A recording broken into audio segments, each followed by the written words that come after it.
इधर अलल ऐलान इस्लाम को मिटाने की कोशिश और उधर मुसलमान तमाशाई बने हुए हैं। अक्सर सारे लोग तो ऐसे नहीं हैं, इसलिए आज मैं रोकने की कोशिश कर रहा हूं। ये दोनों वीडियो देख कर जाना, अंदर अंदर कितनी बड़ी साजिश हो रही है मेरे दोस्तों। ये इस्लाम की बात है, ये हमारे कारोबार की, हमारे घर की, हमारे प्रॉपर्टी की नहीं है। इस्लाम को मिटाने की कोशिश की जा रही है। हालांकि इस्लाम मिटने वाला नहीं है, लेकिन इस्लाम के मिटाने के खिलाफ खड़े होना भी अल्लाह का हुक्म है। अल्लाह का हुक्म है। हम ये सोचकर कि लोग इस्लाम को मिटाएंगे उतना ही इस्लाम फैलेगा और हम अपने घर में बैठे रहें, हम आवाज तक ना उठाएं, अपनी राय कमेंट सेक्शन तक में रख पाए, तो मेरे दोस्तों इस पर भी अल्लाह की पकड़ होगी। तो अल्लाह के जिम्मे है, लेकिन इस्लाम को मिटाने की जब कोई कोशिश करेगा तो फिर हमें बीच में तो आना पड़ेगा। उसकी सच्चाई को लेकर हमें बीच में तो आना पड़ेगा, दावत देनी होगी। हाँ है ना, अच्छाई का हुक्म करना और बुराई से रोकना ये अल्लाह का हुक्म है। मेरे दोस्तों, अगर हमारे बच्चे को कोई मिटाने की कोशिश करे, हमारे परिवार को कोई मिटाने की कोशिश करे, हमारी जायदाद को कोई मिटाने की कोशिश करे, तो फिर हमारे चेहरे का रंग जरा देखना कि हम उससे हर कीमत पर लड़ने को तैयार हो जाएंगे। लेकिन यहाँ लड़ने की बात नहीं है, कम से कम अपनी राय कमेंट सेक्शन में रखो और देखो वीडियो में क्या बतलाया जा रहा है, और उसके बाद इनका जवाब इन्हीं के संत से हम दिलवाने की कोशिश भी करेंगे। हाँ, इस्लाम की खूबी क्या है। मेरे दोस्तों, मेरे अजीजों, आओ सबसे पहले हम इस साजिश को बेनकाब करते हैं जो एक जाहिर में तो मुसलमान ही औरत नजर आ रही है, लेकिन ये चूंकि मुसलमान नहीं है, ये वास्तविक हो चुकी है। लेकिन मैं ये हैरान हूं कि अभी भी ये नकाब क्यों पहनी है। ये देखिए, इस्लाम को बदनाम करने की कोशिश देखिए कि नकाब नहीं उतरा और ये इस्लाम से फिर चुके हैं। और दूसरी तरफ सलीम वास्तिक, और तीसरी तरफ ये चैलेंज हुआ है, जिस तमाम वीडियो को हम दिखाने वाले हैं कि आयुष के मुसलमान होने पर, आयुष के मुसलमान होने पर 100 हिंदू की, आयुष के मुसलमान होने पर 100 मुसलमान को हिंदू बनाने का चैलेंज। 100 मुसलमान को घर वापसी कराएंगे, जबरन कराएंगे, धर्मांतरण कराएंगे। हाँ मेरे दोस्तों, यानी आयुष का मुसलमान होना, उसका भुगतान ये होगा कि जब तक 100 मुसलमान को हिंदू नहीं बना लेंगे। ये सारे चैलेंज को रोकने के लिए आपको अपनी राय कमेंट सेक्शन में और मजबूती से हमारा साथ देने के लिए आना होगा। हाँ मेरे दोस्तों, और मैं उलमा इकराम से गुजारिश करता हूं कि इस पर आवाज उठाएं, इस पर आवाज उठाएं। यह अल्लाह के बड़े हुक्मों में से है, अल्लाह के बड़े हुक्मों में से है। हाँ, इस्लाम के मिटाने पर ही तो बहुत कुछ हुआ। अगर ये सोच लेते कि इस्लाम जो मिटाने आएगा वो खुद मिट जाएगा, तो फिर इतनी दिक्कतें, इतनी मुसीबतें, इतनी तकलीफें सहाबा को क्यों उठानी पड़ी। अगर हमारी ये सोच है तो इसको हम बदलें। आइए पहले वीडियो को देखिए और इसके खिलाफ आवाज उठाइए। हमारे साथ सलीम वास्तिक हैं और सलीम वास्तिक जी किसी पहचान के मोहताज नहीं है।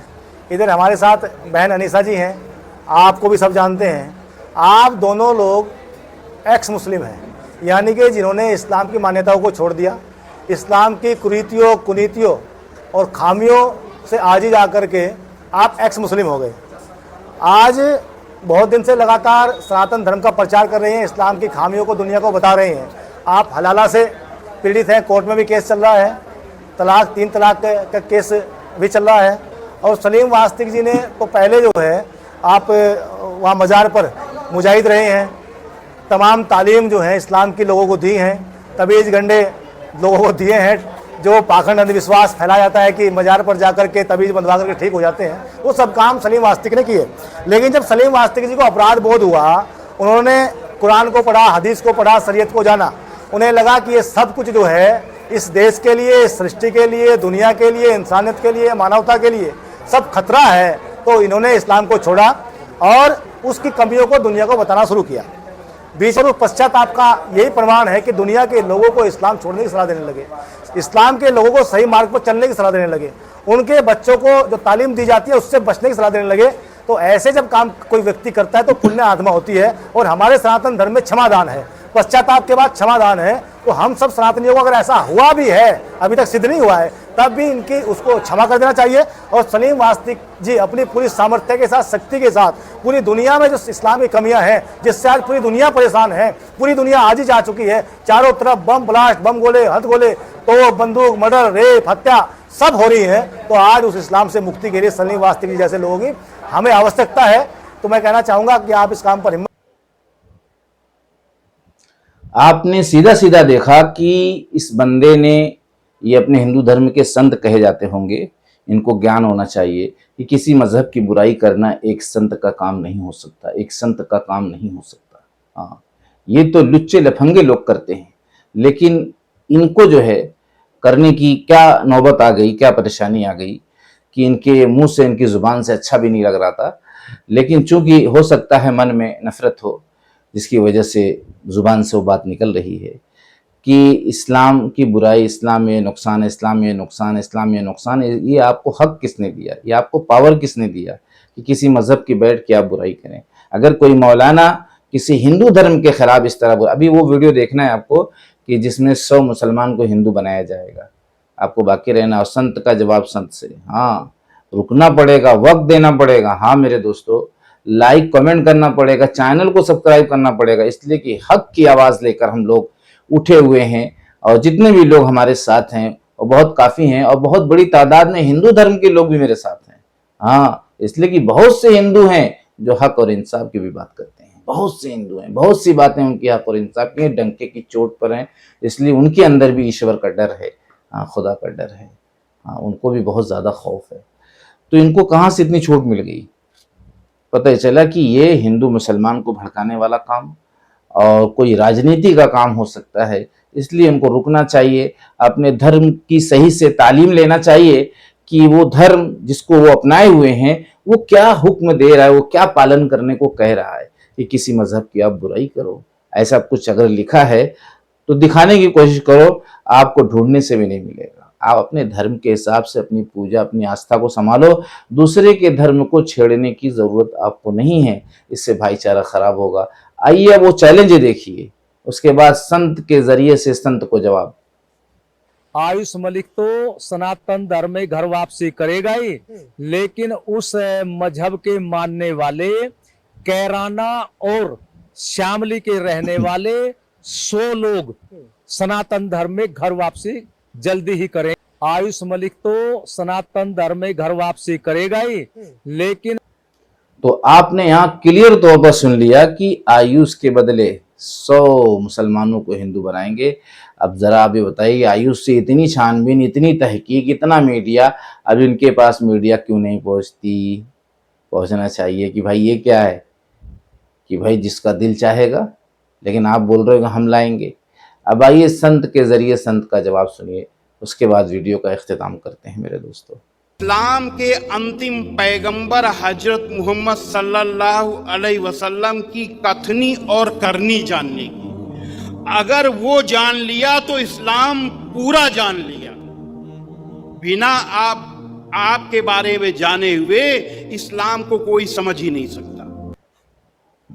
अब आप जरा बताइए अपने दिल पर हाथ रखकर कि ये भी हिंदू धर्म के संत हैं और ये भी हिंदू धर्म के संत हैं, इनको कितना बड़ा ज्ञान हासिल है और इनको कितना कम ज्ञान हासिल है। कि वो बतला रहे हैं कि इस्लाम को अगर समझना है तो हुजूर अक़दस सल्लल्लाहु ताला अलैहि वसल्लम की सीरत को, जिंदगी को पढ़ना होगा कायदे से, अच्छी नीयत के साथ। उसके बाद इस्लाम खुद ब खुद समझ में आ जाएगा, इसकी बुराई और इसकी अच्छाई। आपके हिसाब से जो आप बोलते हो, बुराई का तो नामो निशान नहीं है, और आपके दिलों के अंदर जो शक है वो ख़त्म हो जाएगा। इसलिए आपको हमारे नबी की सीरत पढ़ने की ज़रूरत है, जैसा कि आपके ही संत हैं, ये आपके ही संत हैं, और ये जवाब दे रहे हैं कि इस्लाम को अगर समझना है तो हुजूर पाक सल्लल्लाहु अलैहि वसल्लम की सीरत को आप पढ़ लीजिए। अब इससे ज़्यादा मैं क्या कहूँ। मिलता हूँ नेक्स्ट वीडियो में। ख़ास तौर से मुसलमानों से गुजारिश आखिर में करूँगा कि सहाबा रज़ी अल्लाह ताला अन्हु की कुर्बानी बताने से मसला हल नहीं होगा कि हम मिंबरों पर बैठकर और अपने मुज़ाकरे में सहाबा की कुर्बानी बताते हैं और दिल को थोड़ी देर के लिए एक ठंडक मिल जाए, बल्कि हमें जो मुखालफत कर रहा है हिकमत के साथ, मोहब्बत के साथ, अगर माहौल अच्छा नहीं है, भाईचारा ख़राब हो रहा है, तो मोहब्बताना अंदाज में उसकी कदर करते हुए आपको आवाज़ उठाना पड़ेगा, वरना फिर ईमान की हालत इतनी गिर जाएगी, इतनी गिर जाएगी कि फिर अंजाम आपको मालूम है। कि बुराई के रोकने की 3 अलामत, एक तो अगर जोर हो तो हाथ से रोक दे, और नहीं तो जुबान से रोक दे, नहीं तो दिल में बुरा समझे, है ना। लेकिन उस वक्त दिल में बुरा समझने का हुक्म है जबकि मोहब्बत से भी कहना जो है आपको मुसीबत में डाल देगा, मोहब्बत से भी कहना आपको मुसीबत में डाल देगा, आपके हाथ पैर टूट जाएंगे और आप बहुत बुरे तरीके से पिट जाओगे। हालांकि सहाबा के नज़दीक ऐसा देखे होंगे आप कि अलल ऐलान दावत दे रहे हैं और न जाने कितनी पिटाई और कुटाई हो रही है। अल्लाह ताला उनकी कब्रों को नूर से भर दे। और यहाँ पर क्या करना है कि मोहब्बत से बोलना है, प्यार से बताना है, समझाना है कि भाई ये गलत है, भाई ये गलत है। अगर इतने पर भी हम मेरे दोस्तों नहीं आए तो फिर हमें अपने ईमान का मुहासबा करना चाहिए, हिसाब लगाना चाहिए। आज डर डर के मुसलमान, सिर्फ गैर नॉन मुस्लिम ने गलती की है, यहाँ पर सिर्फ इनको दावत देना है ऐसा नहीं है, बल्कि मुसलमान को दावत देने में डर रहा है, बताने में डर रहा है। सोचो ईमान की कैपेसिटी कहाँ चलेगी। बोलता है कि अगर उसको मैं बोलूंगा तो बुरा मान जाएगा, यानी हमारे नबी सल्लल्लाहु अलैहि वसल्लम अल्लाह ये बुरा मान जाए, ये नाराज हो जाए चलेगा, वो मुसलमान नाराज ना हो, उससे रिश्तेदारी का मामला है खराब ना हो जाए। अरे कैसे खराब हो जाएगी, वो और आपका दोस्त बन जाएगा, आप उसे मोहब्बत अखलाक से पहुंचाने वाले तो बनो, ये हक है।